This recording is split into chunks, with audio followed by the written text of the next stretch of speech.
Hello, lovely viewers. You're welcome to another episode of Prime Connect.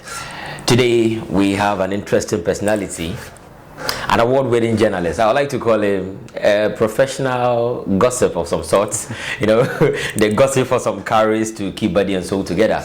Now, he's not only a professional gossip, as I would put it, but he's also a farmer. He contributes to the food basket of the nation. Not only that, he's into philanthropy. I mean, he does stuff for humanity and all that. A one-time teacher, and also an interesting part about him is that he has been a musician before. And today we'll be going through all that. He's a family man. Today we are here to talk to Mr. Castro Sayal. You're welcome to Prime Connect, Mr. Castro. Thanks. Right. First and foremost, I would like to congratulate you on your award you received as the best gender reporter, the 2019 edition of the GGA Awards. That was held in Bogatanga. Congratulations! I think you're a big man. You're a big man. Thank you. Now to kick off with that, our conversation with that, how did it come to you? I mean, that award, you receiving it from that. How did it feel getting that award? Well, I'd like to say yes, it was great getting that award. I at least expected it, though I did a couple of stories on gender and disability. Okay. And when I say at least expected it, I mean because there were other nominations, and per what we're told,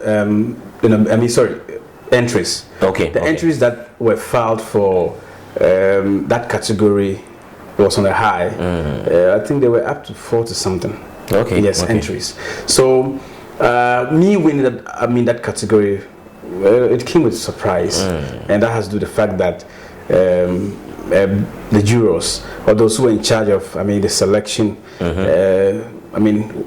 dipped their hands in the entries and were able to come out with my story as the ultimate winner. So it was an honor. Do you know what they were looking at? I mean, considering the stories. Yeah. What was their focus? Yes, they were. We're told that they were looking at a story that had impact. Okay. Yes. Okay. On the society and on the person you had reported on. Okay. And I did a story on a musician in Paga.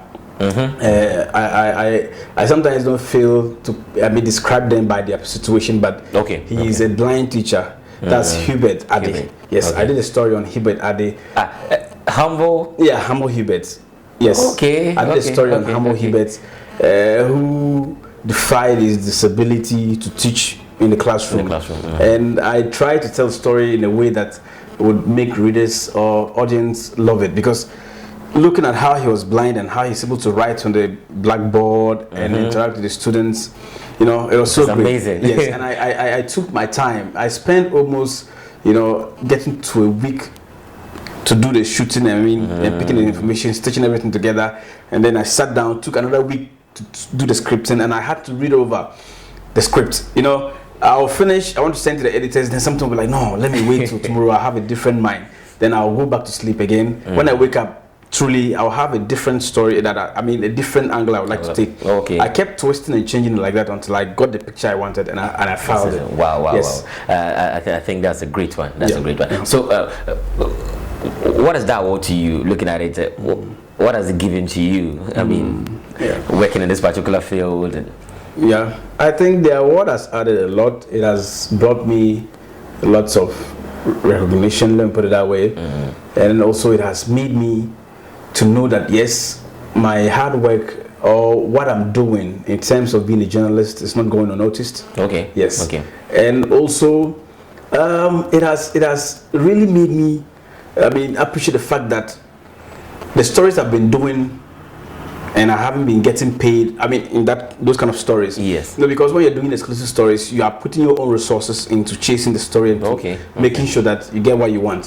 So it made me know that yes, what I was doing was good, and it urged me in a way. It encouraged me to do more. All right. So with probably the recognition you are getting right now from the story and the award, what may say it must be fulfilling working in this particular field for you. Yeah. And you look good. So say it's a good paying job. Is that a fair assessment? Maybe by anyone to say, I mean, the rewards are great in terms of finance and recognition. I wouldn't hide this fact. You know, it's everywhere and it's known. Journalism in our part of the continent is not paying much. Okay. But and let me narrow it down to the region. But I've always said to people who, I mean, come up to me and ask, "Oh, Castro, I want to go into journalism. Charlie, how do I go about this?" The first thing I usually tell you is that, Charlie, it's not paying, but if you're hardworking, you would make it. You realize that I combined Ghana Web and Atinka TV. Okay, yeah. This morning I was trying to even explain to somebody why I do that. If you're hardworking and you really want to make something out of it, something little, you can write for here, write for there, and then you are good to go. So what I do is that when I go for exclusive story, I write for TV for Atinka TV, and then I write expand it a bit more for Ghana Web as well. Oh, okay. Yes. Okay. Atinka also operates an online portal, news portal. So I also file to them, but why I combine the two is that I do TV for Atinka, and then I do online for Ghana Web. So radio, TV for Atinka, and then now the online, and then I do the online for Ghana Web. Yeah. So once you're hardworking and you are able to, you don't feel lazy. You are encouraged to write more, and you really want to create that influence with what you write. I think it's okay. It's okay. Yeah, it's okay. Sometimes like this. Last week I went to buy fuel, and then someone who has been reading my stories and loved my stories, he's a worker at the Navroma Health Research Center. Okay. Bought me fuel. Wow. Yes, just filled my tanker. My tank. Yeah. Not because of anything, but according to him, he's been looking for a way to sort of push me, but he's not in the right, financial state to buy me equipment. Okay. But that's the little he could do. So he made them to fill my tank, and that is the part that I like. How I sit through the nights, I don't sleep, and then I meet people who appreciate me for not sleeping. Yes. Oh, okay. So I think that's it. But the financial aspect, the rewarding is not. The gains is not much. The gains are not much actually, but once you're working hard and you're getting, the recognition, and people are appreciate your work and all that. Makes you good. And another thing too is that with the correspondence job too, they pay you per story. Okay. Yes. Okay. Some pay us per story. So once you get how much? Yes. That I wouldn't want to disclose. But it's good money. Can we get a range say from this to that you can TV get? Is between 150 CDs to 100 CDs. Okay. Online is 100 to 150. Right? Yes, and it depends on the media house. Yes, I wouldn't lie. I think it's really pampering me. Yes, not because of I was I'm Castro or I'm an award-winning journalist, but because they've seen the prospect in me. They've realized that yes, I don't burn the candles for nothing, and I give them good content. Right. So they don't really joke. Right. Though there are issues in every institution. Yes, but I think that's not joking with me, and I'm grateful for that opportunity. Right. That's nice. Yeah. So journalism. How did you get into it? Did you ever dream of becoming a journalist? Did it happen? Some people see at times these things happen by accident. Yeah. They just got themselves into it. Was yours a dream? How did you get into journalism? Well, I was inspired to become a journalist when I was in Navroma Senior High School. Okay. And then Alexander, his soul rest in peace, came to cover an event at the McDonald Hall in Navasco. Yes. I watched. I listened. Or I watched him as he was going around picking details, though he was handicapped in a wheelchair, but how he was picking the details, and after that he went behind, he was asked to be pushed behind the hall to give a live report on Ghana Today. Yes, and at the time I was an entertainment prefect in Navasco. Oh, okay. So I was controlling everything for him. In terms of the sound, I should reduce the sound. So when I reduced, I quickly went to observe how he was reporting, and I was like, also actually this is cool. And then after he had, finished and was about to go, move into the car, I approached him, introduced myself, and then he was like, Charlie, even when you were speaking, held the mic and were talking, I realized that you spoke well.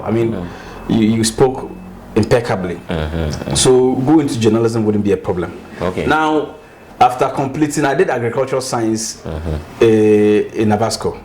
So after completion, I had a stint with Bulsa Radio. Oh, okay. Yes, that was in 2009. Yeah, 9 thereabouts. I had a stint with Bulsa Radio, and that was where my career started. But then I wasn't trained. Okay. Yeah, I wasn't trained. Yes, I was just doing the normal thing, doing radio.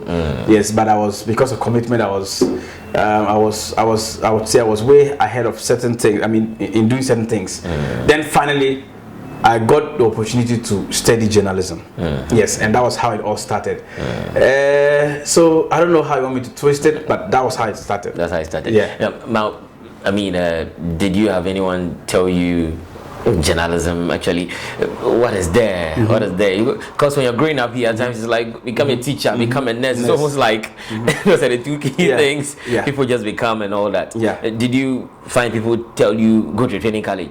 Because after some of these institutions, getting a job may be a difficulty, and the financial aspect, as you said earlier, people think it's not really that reward. And did you have anyone? Yes, one of my uncles, my younger uncles, called Prince, actually called me after my parents had told me several times to go for, the interview at Bosco. No, I wanted you to reconsider. Yes. Okay. So he called and he actually attacked me.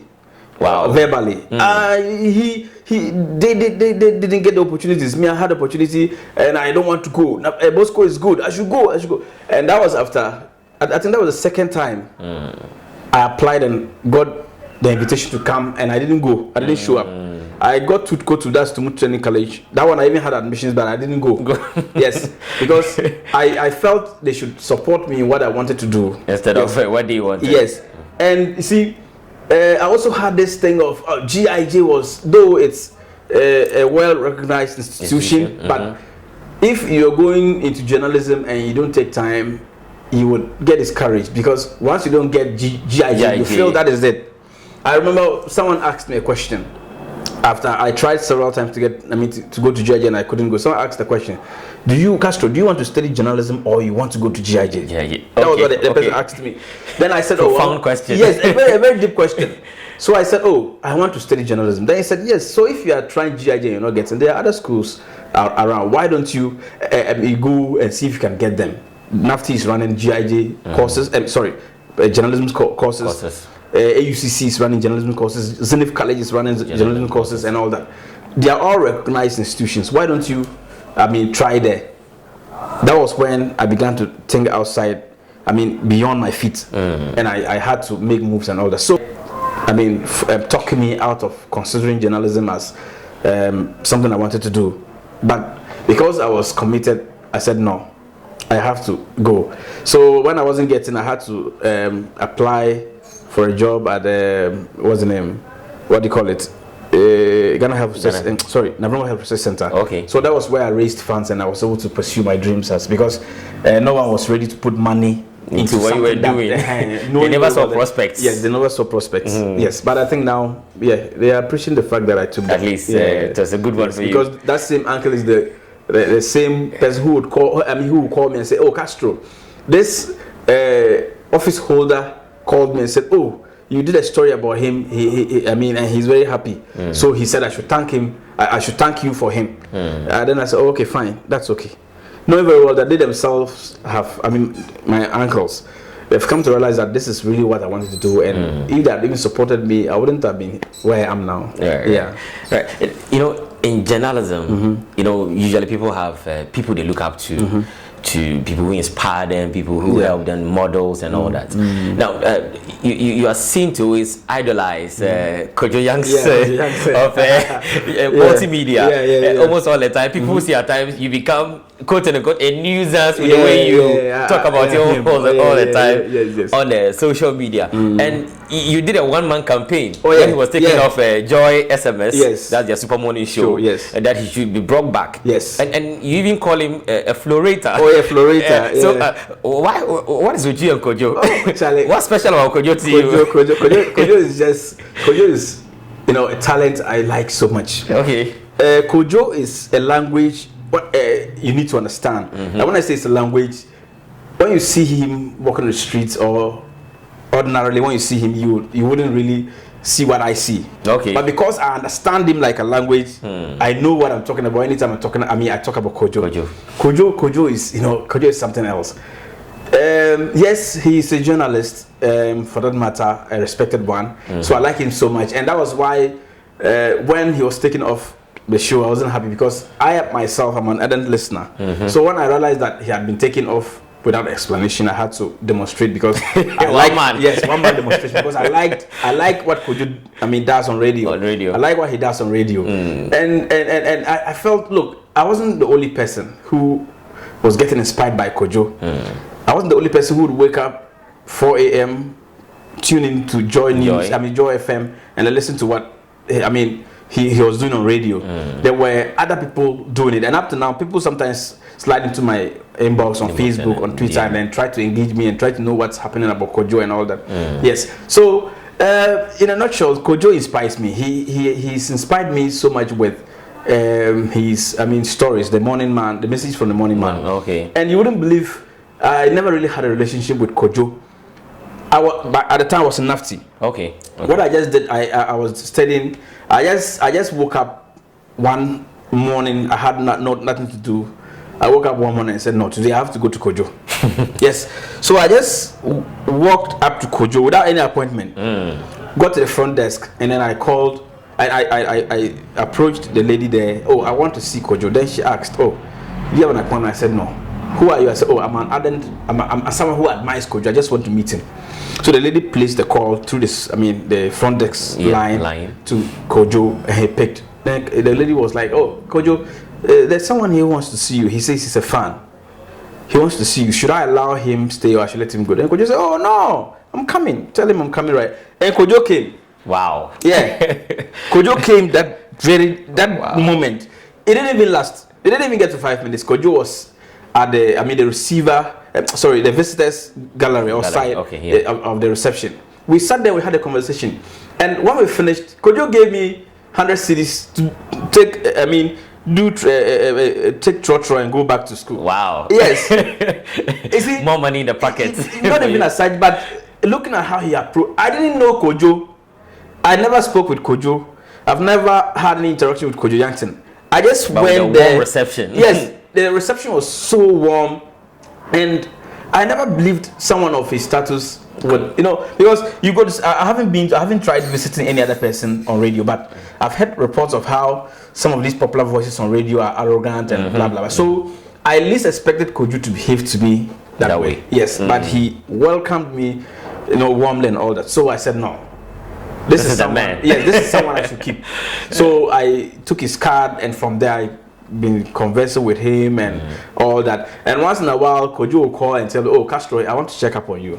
Wow. And that was it. So I grew to like him, and then I listened to him more. I followed his messages, and then I got inspired. And there are a lot of his messages that have really inspired me and have made me who I am today, and have taught me not to give up in my dreams and to try to better myself and use every day as an opportunity to better myself. Myself, and that's why I don't joke with Kojo. Wow. And everything about Kojo sort of fascinates me and makes me want to get close to him more. But you call him a florator. A florator, yeah. Why? I call him a florator because Kojo speaks impeccable English. He flows. He's an orator. No. Kojo is an orator. So actually, it's orator and flow.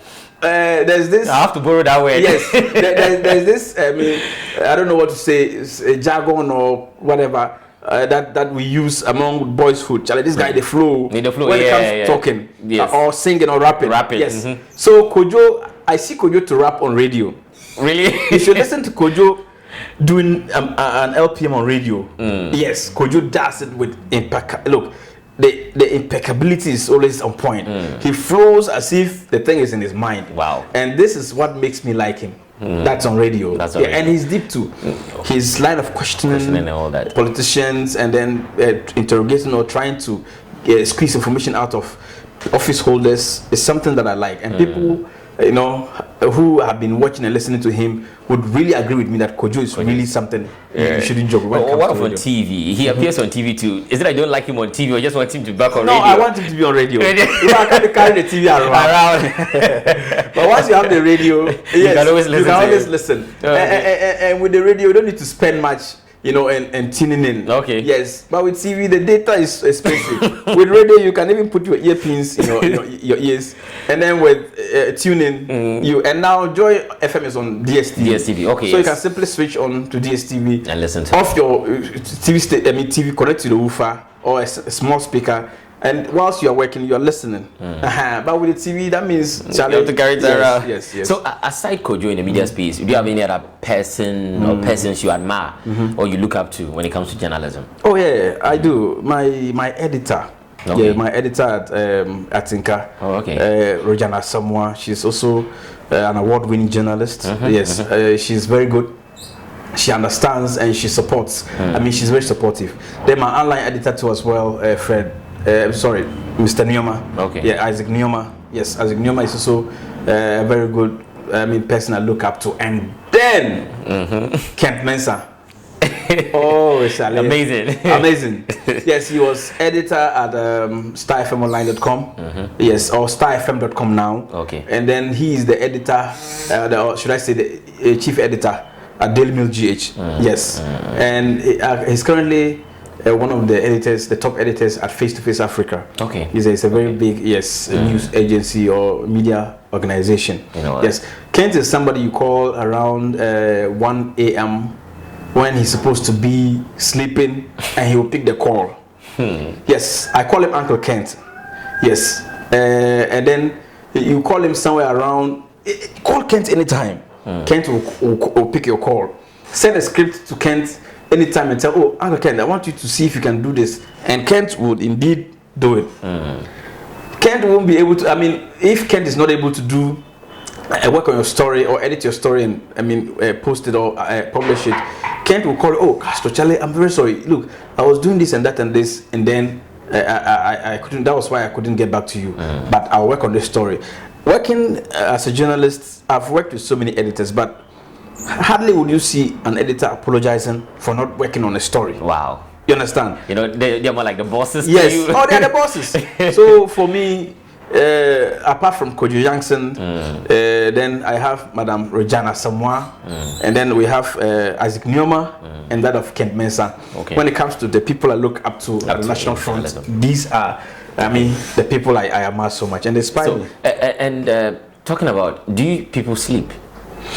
Well, it's like I think journalists don't sleep. They don't have enough sleep. Oh, we have sleep. We sleep though, but usually I don't know about others.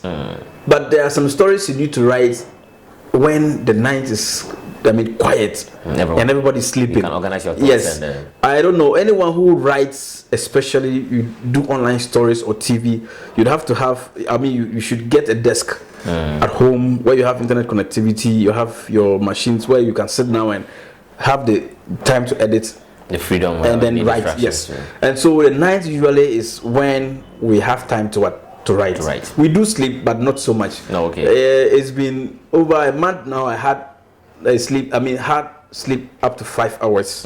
Yes, it's always like 4 hours, 2 hours, 3 hours. Not because of anything, but because you think you should. What the story that you're going to drop should be better than what you dropped last week. Yes. Oh, okay. Yes. So in Ghana, top 5 journalists, just media practitioners. Let's say top 5. Wow. You're putting me on the spot. Top 5. Your top 5. Yes. I don't know if you want the whole Ghana, including the region, or just the top 5. The whole top country. 5. The whole country. We are all doing well.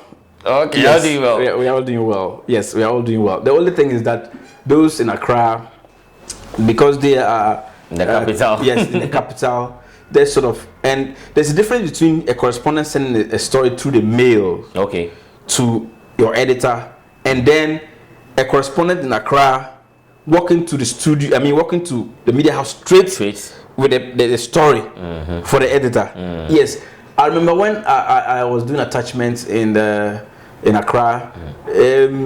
You'd have to, put your stories in the editing pool and wait for them to edit the stories. Yes, and with that, the editors are there unless they are going out for break. So they are there and they see you. And you walking past him alone can remind him that, look, Castro brought the story and then I have to work on it. But when it comes to you being a correspondent and sending the story through the mail, there is the need for you to constantly remind your editors when they don't get the stories published. Yes, and sometimes they give you one reason or the other, especially if it's not an exclusive story. You know, editors pay attention more to stories that you go out and do, like stories that would, that are of that have interest. Okay. Like what I did. About what I do on these blind people. Like the story I did about the blind farmer who, you would even be there, you do one angle and then your editors will be calling you and asking to do the other angles. Yes, because they've seen that the story is a good story and it's trending and it's bringing in lots of viewership and then visits on the site. They would ask Castro, why don't you consider doing another story on what he has eaten today, or what he's wearing today, or how he's feeling, and that his mental state and all that. Yes, but when you go and cover a politician, no editor will mind you, especially what the politician has. You understand? Yes. So I think that's the difference between journalists or correspondents and those who are in Accra or in the capital city or in the bigger cities.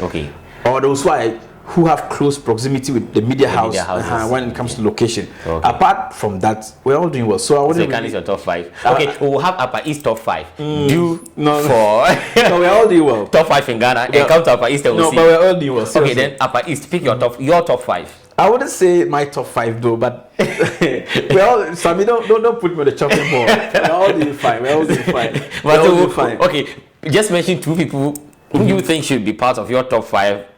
Ghana media practitioners in Ghana. No, and in the Upper East, I think Edward Aditi is doing well. He's a great guy, very humble. Yeah. You know, he's someone who understands and listens more. Albert Sori is also another very good brother. He's doing very well. You know, Albert focuses more on TV reports and he's doing very well. Yes. Sina Kapule, you know, one of the best we have. He's one of the senior most, you know, writers. He's with the Ghanaian Times. He's doing very well for himself there too. So, if I'm going to mention names, I wouldn't end. But I think these are the 3 guys that I think we're all doing well, but these are the 3 guys that are doing well. There's also another guy at GBC, Samuel Ayama. Yes. I don't know if you followed GTV closely of late. He's really, you know, giving GTV a different look, looking at the representation from this region. He's giving them content, and he's also doing well. He's also doing very well. But aside now with Ghana, just mention like a few names you probably want to see as part of your top 5. Maybe 2 names. Kojo Jansen. Yes. Kent Mensah. Yeah, and then my editors as well. And there's my editor in chief. At Ghana Web. Yes, Ishmael. Ishmael is a very good, you know, journalist, international journalist. And so me, I'll take Kojo Jansen. Yeah, Kent Mensah, Bujana Samoa. I would take that of Isaac Nyama and that of Ishmael. And if I ask you to pick one, you say you can't pick one now. Oh no, if I want to pick one, I can't pick one. But Kojo Jansen is my man. Your man. Yeah. So, what has been your most challenging story you've done since you started doing journalism? Challenging story. And how did it cost you to get that story? Challenging story. Well, I've had a couple of them, but I can't really say they are challenging, because once I say they're challenging, then that means they're stopping me from working. Yes, I've done stories, political stories. I mean, when you do stories, then they come up and then the minions, or should I say the bootlickers, would come and be attacking you here and there. I think these are the only ones. Then another story was, I went to Palogo. That was when, I think that was in 2018. Yes, 2018. Yes, I went to Palogo to cover a story when the Bagri Dam was spilled. Then I lost my laptop, my recorder, yes, and a phone, because I packed my motor and went down to film. Luckily, I picked my camera But I left my recorder, kept my phone, my other phone in my bag, and then my laptop hanging on my motorbike. Then when I went down to film and I came back, my bag had been taken. Wow. Yes. They went and emptied everything and dropped the useless things with the bag along the road. You see, before you get to the onions market, where the police people are usually sighted, sitting, they dropped it there and they went. So when I was returning, I sold the bag and I picked, and that was the thing. It's even the same bag, but the content, I mean, the valuables in it were picked away. Yes, I think that's also something that, look, for close to 3 months I couldn't work. Wow. Yes, but I think it gave me a different challenge, and that has to do with being able to write on my phone. Wow. Yes. So for that period, it took me almost up to 6 months or even more before I was able to buy a correct laptop. So I mean, during that time I had to make do with my phone, and I think it has helped me because I can be at an event right now, by close of day the story is out, and sometimes people wonder how I'm able to do that. It's because of the pain. The pain has taught me how to something else. Yes, how to look, I mean, at other way, or look for other means of getting my stories out. Yes, with what I have. So I can sit with my phone and type a story, not even for TV or radio, because TV and radio doesn't really take much writing. Okay. I mean, doesn't need much writing. But with online, you should write well. I mean, write so and expand the story. Okay. And with my phone, I can type an online story. Yes, and up to now, it's a skill. I want to say it's a skill. It's something I've learned that is really helping me. So I can be at an event, and within some 1 hour or by close to the event, once I've identified my angle or the way I want to go, I can begin to write, and by close of the event, the story is out. And there are some particular office holders who have been up to date. They've been asking me, Charlie, how am I able to do that? There's a minister who calls me all the time. Anytime I do, assignments for that minister, the minister will call me, because before the minister even gets back to the office, the story is out. Yes, and the minister will always ask me, how am I able to do this? And I tell them it's my phone, and they don't believe. So I think that's okay. Have you ever dropped a story for any reason, or been asked to stop doing a particular story for any reason? Yes, I've dropped a lot of stories. Yes, I was investigating a story on fertilizer theft in this municipality, and later on I got to realize that yes, what I wanted wasn't what I mean. You know, we all have contacts. Yes. As journalists, you need to build contacts so that credible ones, so that people will call you and tell you this and tell you that and tell you this. But when I realized that what my contact had told me wasn't really what it is on the ground, I had to drop it. Yes, I had to drop it. And then again, sometimes you want to pick a story a certain way, despite the fact that the information in it is not much. So you have to stop. You have to just drop the story, because you end up writing a story that you can't even defend. You can't even defend, or your audience would think you are not deep, or you didn't really research well to anything because you want. So I've dropped a couple of stories, and apart from the fact, those that are exclusive and that I wasted resources and time on, obviously those ones will give you pain. You would feel some, you won't be comfortable because you've wasted petrol, time, and all that. But apart from that, the rest, you just drop them like normal things and you move on. What of probably your superiors tell you not to continue a particular story? Have you? No. Something like that. No. But the editors I'm working with, I think I ever did a story. I wouldn't want to mention. Talk about the story, but I did a story, and then later on I sat down. And then I was like, Charlie, this story, it will give me problem. Then I called my editors. Yes, I called my editors. Then before I even called, they said, Castro, relax. We've got your welfare at hand. We've taken your name out. That was when I was like, Charlie, thank God. I made a mistake. Yes, when you finish the story, you have to add location and your name. So I added location and name and sent to my editors. And as if my editors had sat for a meeting on that story, all the houses dropped my name from the end of the story. Wow. Yes, they dropped my name. And So I called this editor. He said the same thing. I called this. They said the same thing. I was like, this editor is a day plan, because that means they know their job. Yes, they know. And one of them, Ghana with, for instance, the editor said, "Oh, Castro, don't worry. We won't do something that will harm you." So they quickly dropped my name. And the story trended, and when you go to the comment section or on social media, people are talking, looking. Look, we have to when we catch, especially this political, bootlickers. This editor, look, this journalist, we'll catch you, we'll beat it, blah blah. And nobody was getting me. So I think for that, security reasons, yes, they had to remove my name. No, from it. Yes. All right, now let's move to music. It's an area you have an interest in. And one time a musician. I wouldn't say I was a musician. You have a song with our own DJ Coleman. DJ Coleman, yes. So probably you may have to draw some few lines. Oh, no.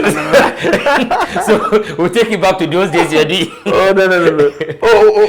Well, back in those days, we were boisterous and we wanted to try our hands on 2 or 3 things. Yeah. That was when Tonga was trending. Oh, okay. Yes. Then I was in the room when this idea came to mind. And so like, Charlie, let me take this beat and do something.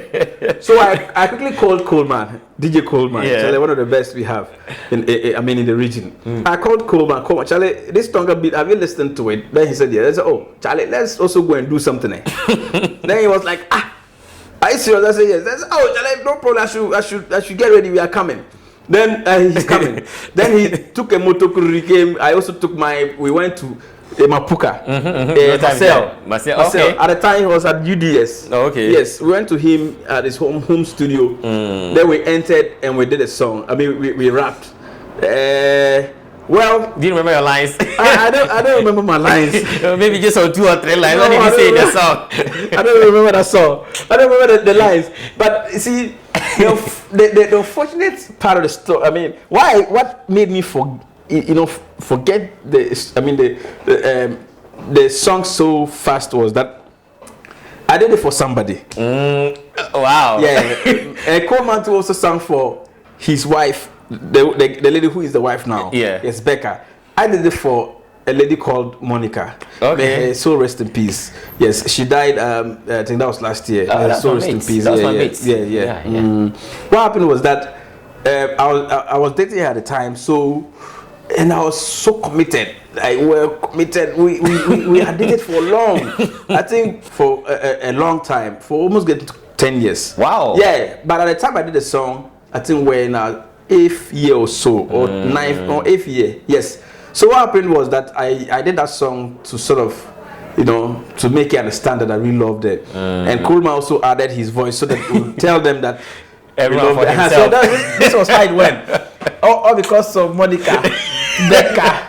All because of Monica. Becca. That's an interesting piece. Yeah. So that was the chorus. All because of Monica, Becca. So that's how we did it. Yeah. And it was really a nice song. It trended the whole of Rongo. We played it on radio. We went and did. Look, we did the song. We wrote the song that day. We recorded that day. Went to the studio and launched it that day. Wow. You guys are amazing. I remember that day. It was William who was at the time he was still working with Nabina Radio. He was on duty that day, that hot afternoon. So after we recorded, I don't even know what came over myself and Coleman. We just took our motorbike straight to Nabina Radio. We told Leon that I want to drop this song today, and we dropped it. Yeah, the ladies we sang about were very happy. They were happy. They even began the lyrics in the song at school. Monica and then Becca were both at St. John Bosco's College at the time. Yeah, so they were calling them by that. By the song, they were teasing them here and there with the song and all that. Yes, some friends used the song as ringtones, a lot of things. But in the end, Charlie, the song died out. Now, let's consider the upper history. Do you think the music industry is doing well, or musicians are doing well in the region? Yeah, they did. I would say they're doing well.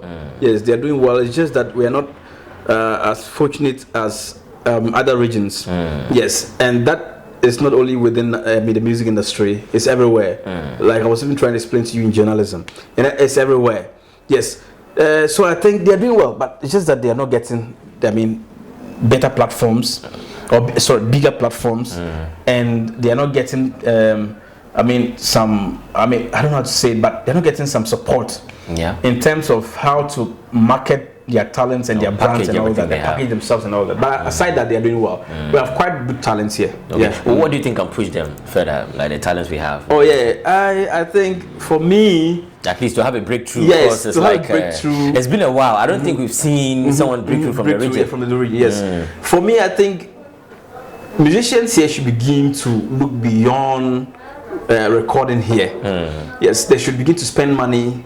Good money on the productions. Yes, I'm not trying to downplay the efforts of local producers here. Yes, there are a couple of them who are doing well, and I'm not even sure you know that history of mine. I'm an engineer. I make beats. All right. In a long time, I tried my hands on it. If you ask, if you ask Marcel, and then if you Phase 2, they'll tell you I used to make beats. Yes.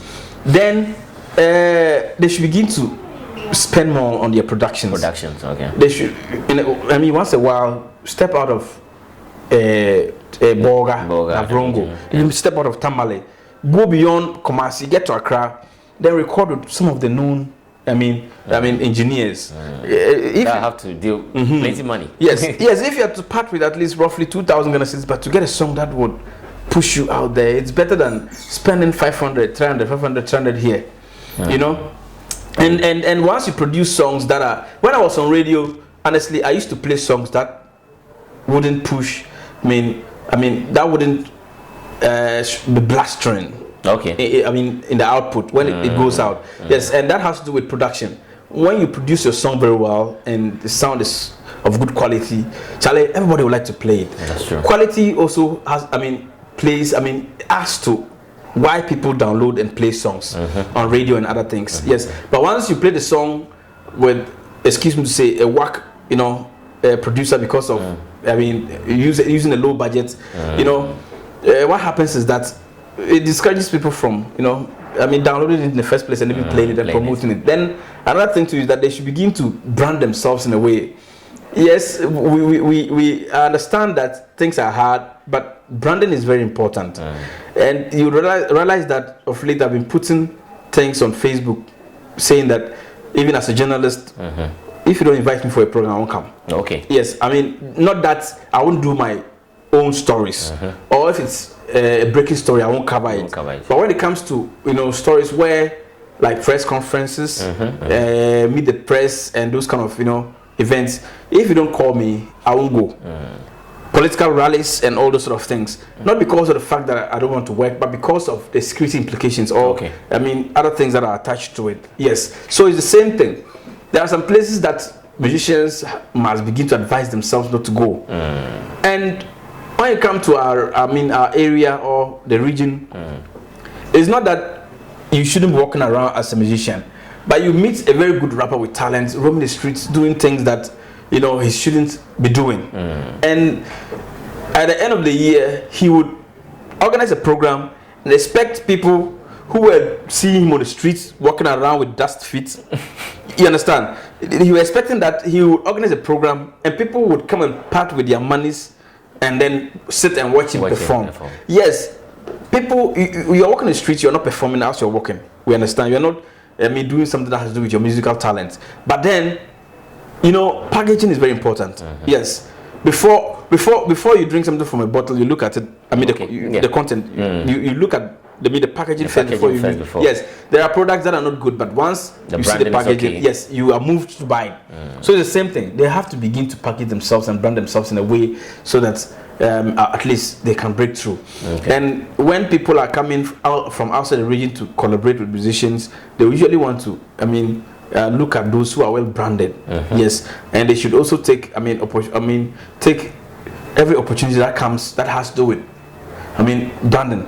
It shouldn't be like someone pay you big money before you feature them. Once you think this is something cool you can jump on, why not jump on it and get some exposure and then learn something from it. That way they can move on. Do you think beef is healthy, especially looking at our struggling industry here. Is it healthy for our rappers or musicians? Yeah, beef is healthy. Even to, I mean, our situation is more like we are still trying to rise. Oh yeah, beef is still healthy. Whether we are struggling to, I mean, break through as a music industry in the region or not, beef is healthy. Yes. Who doesn't like beef? Can it help us? Oh yeah, it can help us. I am with the school of thought that believes that beef can help. Okay. Yes.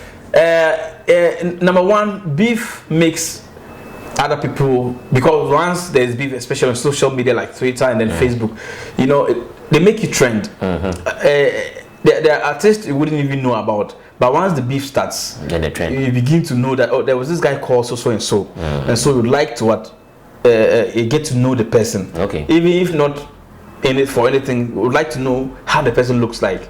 You search for the person on Facebook or on any of the social media handles, and then you try to see his image or to know how he looks like. So that's a plus, or that's an addition. So for me, I think beef is healthy. The only time it's not healthy is when they begin to they fail to commercialize it. Let me put it that way. Okay. To ride on the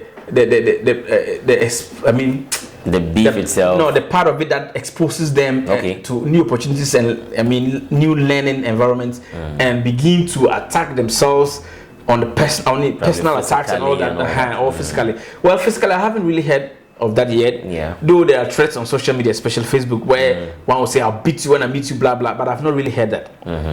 If something has happened like that, well, I'm yet to hear. Yes. So the Upper East region, your top 5 acts. You're putting me on the spot. They are all doing good. No, they are all doing good. They are all doing good. Mention your favorites. Oh, they are all doing You may good. have favorites. They are all doing Your good. favorites may not be top 5 to, but they are your favorites anyway. You know, we have them differently in the genres. Okay, yes. They are different. So I really can't box them together. Okay, then you talk about your favorites. What you? Oh no. Well, I like music. Yes. If you take my phone like this, apart from work material, a lot of content on my phone is music. Music. Okay. Yeah, yes. Music takes a big chunk of my memory. But when it comes to my top 5 in Upper East, I can't really say. I just love music. I love what they do. You love what they do. I love what they do. Yes, I love what they do. So just mentioning, I like this person's music. Oh. This person actually does it for me. Oh yeah. You know, when it comes to, music, I mean, I don't know how to put it. But maybe dancehall, you like this. Dancehall, singing part, you like that. That's all. I like Nelson. Nello, he's good. Okay. When it comes to contemporary music, really young will stop. Okay. Yes. And then when it comes to rap, I have a lot of them. Like you, for instance, like Honcho, Pius Honcho, for instance. Yeah, I didn't even know you had musical prowess. Until I heard you say, rap. Rap. Okay. Yeah. When it comes to rap, there are a couple of them. There are a lot of them. Look at the Serbians, the Don Max, the number 1, the what do you call it? The Jensen. So many. The Via Beer. Yes. I mean, there are a lot of them. Rappers. I can't really. And then we have Carl Blanks. There are a lot of them. Yes. So I can't really say this is my top 5. Top 5 for you. It's going to be difficult for you. It's going to be difficult. I appreciate what they are all doing individually. I appreciate what they are doing individually. Right. Yeah. Now, one would say journalists are very busy people. Yeah. Actually, difficult even getting you. You know that? Yeah, that's true. Because you don't have that time. Yeah. How are you able to combine all these things? Journalists and the farm and I mean, you've been able to get this award and maybe you are looking forward to seeing you as being the national best farmer. Oh, Charlie, that would be very good. How do you combine these things? Oh, yes. Farming. I would say farming is something I can't run away from because my father is a farmer. Okay. He's a farmer in a small community called Bonia here in the Kasana Municipal Assembly. Yes. It's through farming he's been able to raise me, to where I am now. Okay. So even if I were to be wherever around the globe, I would still try to see how best I can. Even if it's to engage in backyard farming, I would do that. Yes. Now, when it comes to how I'm able to combine farming and then, but what actually do you farm? I grow pepper, tomatoes, but it's it's predominantly pepper and tomatoes. Those are time consuming. Yeah, very much, especially pepper. Yes. Pepper is like a baby, a child. You need to attend, yes, you need to attend to it. Look, if it needs something now, you need to provide it. Wow. Other than that, the next 2-3 days it will deteriorate. Yes. So what I do is that I'm able to build relationships with people, and so there are some people I work with. Okay. Yes, I work with some. Let me put them brothers. Yes, I work with some brothers who are supporting me. So when it comes to things that I have to do on weekdays like this, then as I was coming here for the interview, or as I was going to work in the morning, there were those there. Okay. Yes. Okay. Those that taking care of everything, like watering, spraying, and everything. But when I get the least opportunity, like on weekends when I'm not engaged, or when I return very early from work, and there's a need to do something on the farm, I go and do work. I mean, do what I'm supposed to do. People have said that, oh, Castro, you shouldn't have been doing the farming again because they think that I won't have time. But I have the belief that what you have time for what you love. Okay. You get it. Okay. When you love something, no matter how tight your schedule is, you try to squeeze time out. I mean, you try to make time for that particular thing. So because I love farming, I found my way around my tight schedule, if I may put it that way, to also engage in it. Probably you win concurrently, national best farmer. Oh, that's what we're looking at. Journalist. Yeah, that's what we're looking at. I'm looking to one day receive an award for being a best farmer. Though we're not getting the support here that would give us, the chance to produce more. We are glad that we are, in a way, contributing to the food basket of the country. Right. Yeah. Now to your philanthropic works. You started Sound Mind Project. Yeah. That's helping the mentally challenged people Yeah, on the streets, and providing a life for them and all that. Yeah. I mean, how did that idea come about? And what do you actually think you need to get the results you desire and all that, or where you want it to be? It started when I was in school. Okay. A senior high? No, journalism school. Journalism, yeah. okay. I was returning from Accra, then I got to Bogatanga the next morning. So as I sat in the taxi, a mentally challenged man went and picked a loaf of bread from the tray of a bread seller. Okay. And when he took it, the lady obviously screamed, in a way, and that attracted the attention of the station boys, and they pounced on him and beat him very well.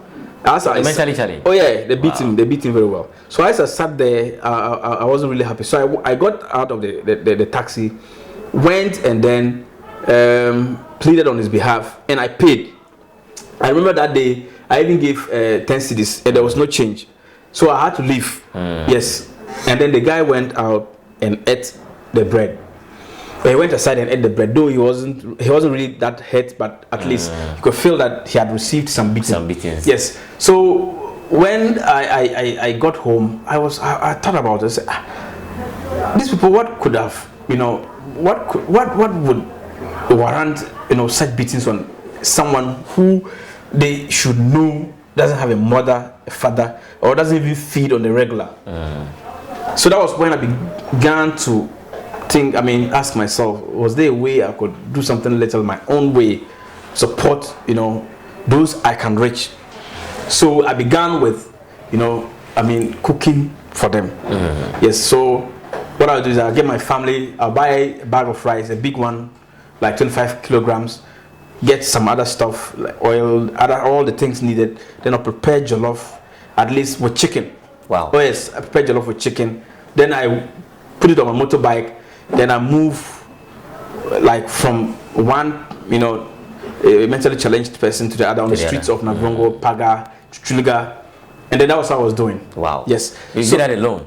Alone on my motorbike. I was doing that alone. You didn't discuss the idea with anyone? No. I did that alone. Wow. Yes. It got to a time that some food vendors understood what I was doing, so they began to help. There were even 3. I can't tell their names exactly, but I've forgotten her name. She's around the Corona JHS. Okay. I want to remember. Ma Towe. Okay. Ma Towe began to give food to me sometimes to give to them freely. I mean, to give to the to support me. Yeah. Or when I'm not able to cook, I come to her. Then she will reduce the money. Okay. Then I'll buy the wache from her because she was cooking wache herself. Now there was also another woman at UDS, Auntie Muni. Yes, Auntie Muni was also very good, and up to now she serves food to mentally challenged persons who come to her. Okay, I've seen that on my own, and I've even been thinking of publishing a story about her. Yes, and then the woman who sells the cocoa around Bosco Gates, I've forgotten her name. Okay, that woman too has been very good. She when she sees that I'm buying cocoa for them, or like sometimes even on planned trips. Okay. Yes, I will just be walking around and I see that there are a lot of about two of them packed there or near a food vendor. I get moved, I get down, search through my wallet. When I get something, I buy food for them. Wow. So she took note of me. She noticed what I've been doing. So when I even get down to buy, she will just tell the girls or her daughter to serve me, and I'll give to them free of charge. So I think the cocoa seller around Bosco, Auntie Muni, and that Matowe, these have been the people who have supported. Who started supporting me at the preliminary stages. Okay. Yes, and then I began to get the attention of people on Facebook when I was I used to put the pictures that I used to, but now I don't put there because I saw a comment that sort of made sense, and that was from a very close friend. He told me, he's a nurse, he told me, Castro, it's not all the time that you do good and you put it on social media. And I realized that it was true because people began to think that I was doing it for the name. Okay. Yes, so I stopped. Were there any suspicions about what you were doing? Yeah, people, even for other reasons aside even the name. Yes, apart from doing it to help the people. People sometimes think you are using it to raise funds to get, to spend the money. Let people that chop the money. Okay. Yes, but that wasn't what I wanted to do, or I've always been doing. I always want to help genuinely. Yes, I would help with my own money, and even sometimes run into debts. Wow. Yes, sometimes I'll pick the last gallon of oil in my own kitchen and give it out and prepare, and then later my family will come and will have issues. Yes, so that was it. But people who are not close wouldn't understand how it was. Then later on, my very good friend and brother Desmond Kampwe joined in, and he's really been very instrumental. Then we set up a WhatsApp group, and then my very direct cousin Vincent also joined in. Vincent also, he's at UDS. Okay. He also joined in, and the family grew. And even I started with Vincent first because anytime there was a need to get an extra person, though I had an extra motor, but there wasn't a rider, so I had to rely on Vincent, a very good brother. Vincent is a very Vincent Sato. Okay. That's my auntie's son. So he had to play the role of the second person. So we would roam around Paga and all that. And up to date, anytime I go to Paga, there are some people, some market women who know me. And when I'm giving food and people see me and they begin to ask questions, those I wouldn't even have to explain myself. Yeah. Those market women, oh, don't you know this guy, Cazo? Cazo has been doing this. He's not new to. And there are some mentally challenged persons that I walk on the streets and they even approach me, telling me they are hungry. Wow. You made friends with them? I've made friends with some of them. Know me. There was one lady at the what's the name? The education office. Building. Okay. Yes, a treasury block. She's somehow violent sometimes, but they were trying to take something from her, and she was proven stubborn. But when I got there and got to her, she gave the thing to me. Wow. Yes, because she recognized me. Or there have been several occasions they wanted to bundle one of them to the War Memorial Hospital. The man was proven stubborn. One of the social welfare department workers said, "Oh, if they had called Castro, it would be better." So they called me. I came. And I convinced him to sit in the. Even the municipal police commander came with his men. I think the one who left before this one. Okay. Yes, he came. He with his men. They tried, but they couldn't. But when I came, I just convinced him. He sat in the Mama Kambo, and we went to the hospital, and he took his injection. And he stayed there for I think it was 2 or 3 days, and he was discharged. I took it personally, escorted them to the family, and he reunited. Yeah. Wow. So what do you think you need as some form of support to achieve results? Oh, as for support, optimal results. As for support, we need support in terms of food, and then transportation. Anytime we are going on our visits, we have to rent motorbikes. Sometimes people would give their motorbikes to us free of charge, and then we now fuel it or buy fuel into it, and then we use. So we need food. Is it the Aboboya type? Aboboya, the tricycle. Then, so we need food. We need means of transport or transportation, and then we also need clothing. Okay. Yes, there have been times I have to pick my own trousers and give to, a mentally challenged person. Yes, I pick my own trouser, which is, it's not like a trouser it's a trouser that I will throw away, but because I have like 5 trousers, but I need like 7. So I have the feeling that without the 7, I can't go out and do my outreach. So I'll simply just do what? Pick my own trouser and add to it. And my family sometimes, but this trouser I should have given it to my own brothers. And no, my own brothers are with me. I can see them. When the need arises, I will get them one. But with these people, they don't have brothers and sisters, or even their families have forgotten about them. Let me go and give to them. They're in the cold. So that's how I'm able to manage. So we need food, we need clothing, we need means of transportation, and then we need some small money for unplanned spendings. Okay. Yes. Okay. Like sometimes you go. And then you get an extra hand who would help you, but who wouldn't have that state of mind to understand what we're doing. So to that end, you have to, give something. Yes, something out. Yes, to that fellow. Right. Yeah. So now, finally, maybe we are in Avrongo, and we are seeking to see our town grow and all that. What thing probably do you think needs to be changed in town when it comes to development, and in your opinion, what actually do you think can help the town to grow? Well, number one, I think education. Education. Yeah, education should be improved. Yes. In my line of work as a journalist, I've been to a lot of schools, and the situation or the conditions in some of those schools are very appalling. They are very, very bad. So if we are able to invest in education, it will help. That's number one. Okay, so in infrastructure. Yeah, infrastructure. What of the quality of teaching too? Yeah, the quality of teaching. Navrongo is more like the Cape Coast of the north. Yes. Hasn't it lost that glory? Yes, it has lost its glory in some way, but I think we are in this together, and we have to make sure that we rebuild it from where it has reduced to. Yes. So apart from the caliber of teachers, let's put it that way. Teachers, the new crop of teachers are very good. Okay. Yes, the new crop of teachers are very good. Aside that, some of them have relaxed so much. Yes, in terms of when I say relaxed, I don't see them. I see them at places where I expected them to have been somewhere, trying to prepare. Like on a Sunday like this, you see, French teachers who are at the pub, or while in away time, when I think they should have been maybe in the house preparing, because it's Sunday. That's what I'm saying. I'm trying to understand, to put across, because I feel that as a teacher, I've been a teacher before, not a trained teacher or a professional teacher, but a people teacher in one of the best private schools around. Yes. And back in those days, even Saturday night was your last, would be your last night to enjoy. Okay. The whole of Sunday was for you to prepare your lesson notes. Yes. And our headmaster at the time, Mr. Kuwalamo, was very, very tough on teachers at the time.